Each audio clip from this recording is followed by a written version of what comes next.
friends, it's time for another video, and this time we are going to learn something about one of the pioneers of Indian English literature. Now, Indian English literature made its prominence as a genre in the field of literature roughly during the early days of the 19th century and has been acquiring newer and larger dimensions ever since. However, during the last 2 decades of the 20th century, it achieved great heights by integrating itself with the development of the Indian vernacular languages or the Bhasha languages and emerged as one of the major Indian language literatures for all purposes. Now, if one treads the line of the evolution of Indian English literature, then one would find that this particular branch emerged to establish its existence with the powerful writings of Derozio, Ezekiel, Toru Dutt, Sarojini Naidu, Mulk Raj Anand, R.K. Narayan, K.K. M. Daruwala, Raja Rao, Jayanto Mohapatro, Kamala Das, A.K. Ramanujan, and continued to grow and spread across the globe with Jhumpa Lahiri, Arundhati Roy, or Amitav Ghosh. Now, among these stalwarts of Indian English literature, there remains another name who is yet another pillar on whom this cult stands, and without whom I feel any study on Indian English literature remains incomplete. He is none other than Vikram Seth. The writer came into the limelight in the year 1988 after he received the Sahitya Academy Award for his verse novel, The Golden Gate. What makes the oeuvre of Vikram Seth's writings so captivating is its nature. Offbeat writing is what makes his style unique. His brilliance lies in his idiosyncratic style of blending of what constitutes common man's bread with the literary manner.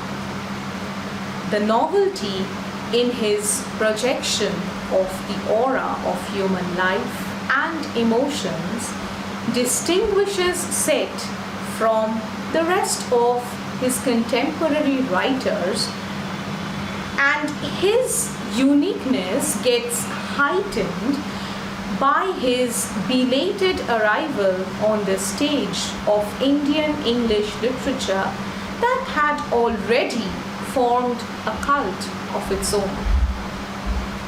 Now, if we concentrate on the poetic style of Vikram Seth, then it will be clear to us that the poetry of this particular writer does neither focus on the pan-Indian culture nor is solely concerned with the censure of the traditional colors, the traditional shades of Indian culture or colors.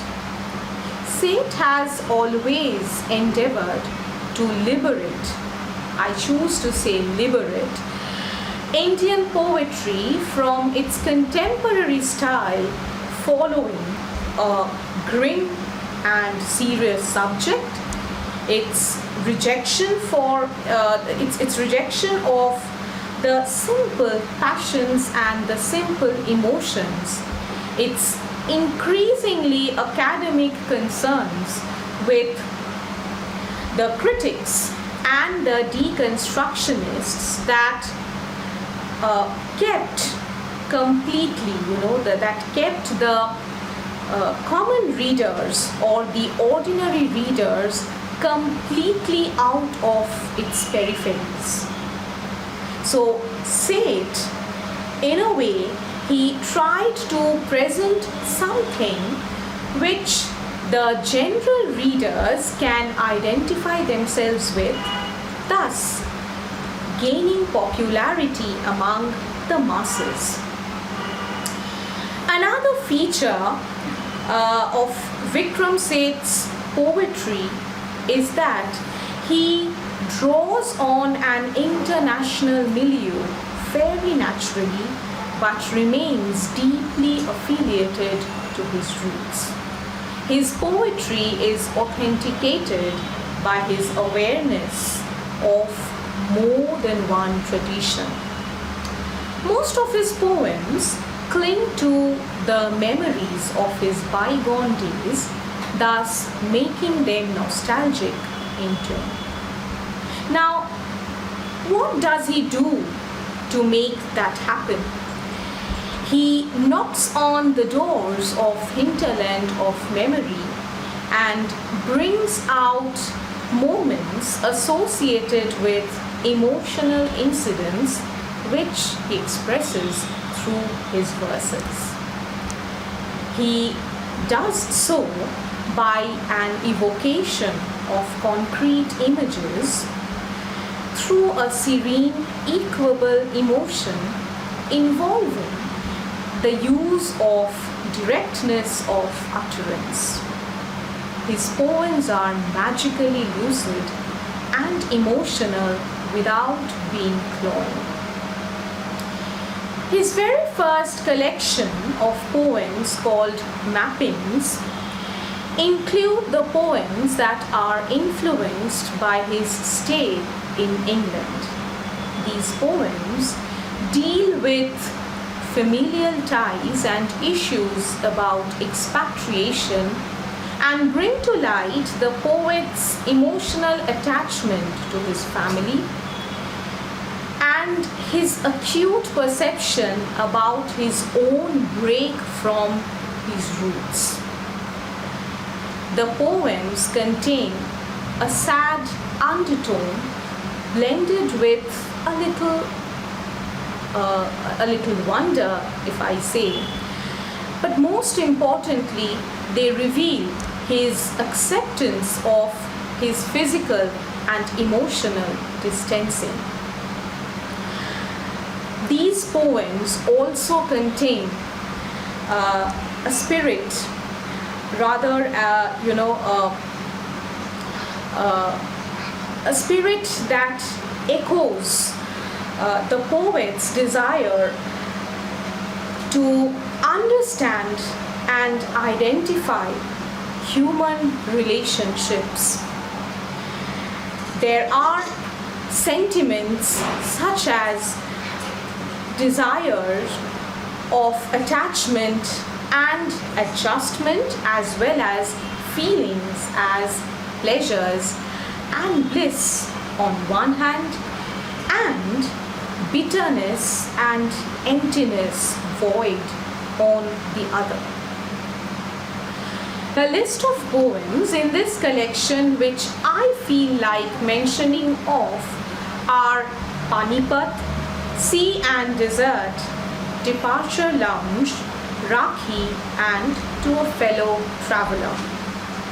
While Panipat shows the poet's feelings connected or related to two worlds, one in which he resides in the present time and the other in his past, that is his stay in the foreign land, England, and the poet's attempt to adjust to both. The poem Sea and Desert reveals his mental expansiveness and a state of calm and peace in contact with nature's beauty.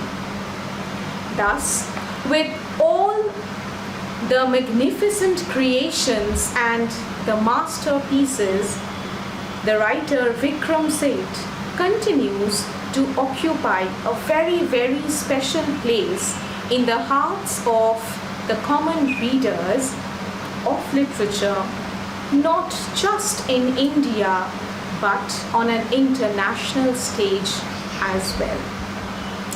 So that is all for today. Till we meet the next time, you please keep watching, keep learning, and do write to us in the comment section telling about how you're feeling regarding these videos, if they are being helpful to you or not, and do suggest your views and ideas so that we can expand ourselves all the more. Thank you.